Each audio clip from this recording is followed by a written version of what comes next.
Hey guys, Oddball here. Happy Independence Day and Happy Canada Day to all my listeners in the proud North American nations. This week we're covering the Vishkar Corporation, as well as one of their more interesting agents named Symmetra, who's sort of made a name for herself lately. Vishkar... Okay, I have to be honest with you guys. Vishkar seems like a dirty corporation at first glance, and I'm not just saying that. Backstory. After the Omnic Crisis, this company Vishkar appeared and began the laborious process of creating this new self-sustaining cities to house India's displaced population. One such city, called Utopia, was created using this radical hard light technology that enabled its architects to shape the city's streets, utilities, and living spaces all in the blink of an eye. Vishkar also secured a contract to redevelop large tracts of Rio de Janeiro. The citizens were told that the development would improve their lives, but that promise never became a reality. Vishkar imposed controls on the residents in the name of building a more orderly society. They enforced curfews, they cracked down on what the company perceived as lawless behavior, and exploited the populace as a cheap labor force.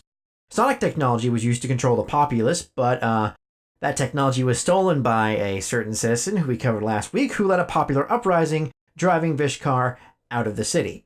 Of course, before that happened, Symmetra came along. Symmetra's a pretty fascinating woman by herself. Her real name's Satya Vaswani, and she grew up in Hyderabad, India. By her recollection, that was not a pleasant place to grow up in. Following the Omnic Crisis, the Vishkar Corporation began that process of reclaiming and building new cities. But they needed special people who could use the technology they had. This isn't something your average Joe can pick up and start swinging around. It takes training, it takes discipline, and it takes a certain kind of brain. Satya was one of the people identified as one of the few people capable of becoming a light-bending architect. So she was plucked from this extreme poverty and placed in the care of Vishkar's Architect Academy, never to return home. Isolated and lonely in her new life, Satya immersed herself in her education and her training.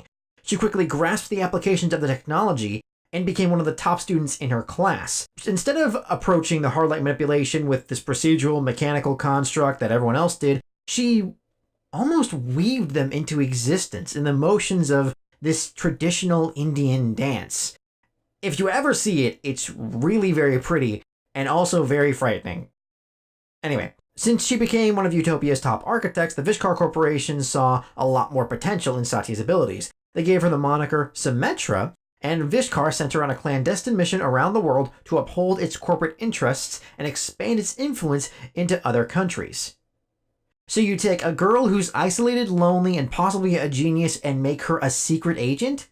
I'm telling you, Vishkar is not on the level. Symmetra was present in Rio de Janeiro when Vishkar tried to secure a deal with the mayor to redevelop the city's slums with its hard-light technology. However, the mayor favored a deal with Collado, a prospect which Symmetra was left aghast. We don't really have a lot of information on Collado other than they were a rival corporation to Vishkar at the time. You can probably thank Vishkar for the lack of information. She stormed out of the office, coming across a crowd of protesters who were against the redevelopment of their neighborhoods. Now, Symmetra couldn't understand their mindset. She couldn't understand how they could bear to live in what she saw as truly disgusting conditions. But as she wandered around lost in thought, she found herself literally lost in Rio. She was held back to her hotel by a young girl, and it reminded her of her own childhood, and Symmetra swore Vishkar would help Rio's people, regardless of what it took. It didn't take long for that to happen, as Sanjay Koppel, who I think was in charge of the Vishkar detachment in Rio at the time, assigned her to infiltrate the Collado building and get some dirt on them and then get out. She found some dirt, but nothing would be enough to take the company down. Outside, she contacted Sanjay, informing that they had nothing on Collado, and maybe finding dirt on the mayor was a better option. Sanjay responded with, "So be it," and the next thing she knew, the Collado building was consumed in a fire explosion. Now, Sanjay explained, Collado wouldn't stand in their way, and they could help Rio's people. I don't think Sanjay, smart as he was, knew the term collateral damage, or area of effect, because the second that building went up, the rest of the neighborhood went up too. Debris fell into slums that Symmetra had passed through. Fire started spreading through the building.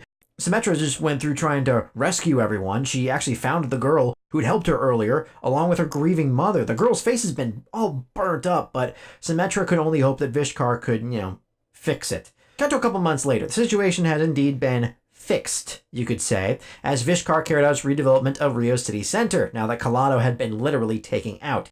Now, Symmetra was with Sanjay as the mayor gave a speech, and Symmetra observed that the new housing had yet to be provided.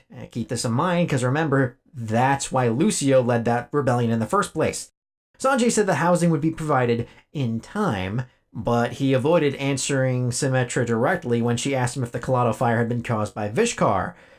He only said this was the price of rebirth. Symmetra has only been able to reaffirm that Vishkar was indeed making a better world eventually. But I'm not sure what that world looks like between here and now. If Vishkar has their way, things are going to get a lot worse for people before they get better. Anyway, that's it for this week's episode. Next week we'll be covering someone who literally knows how to make the world a better place. Until then, it's your buddy Oddball, signing out.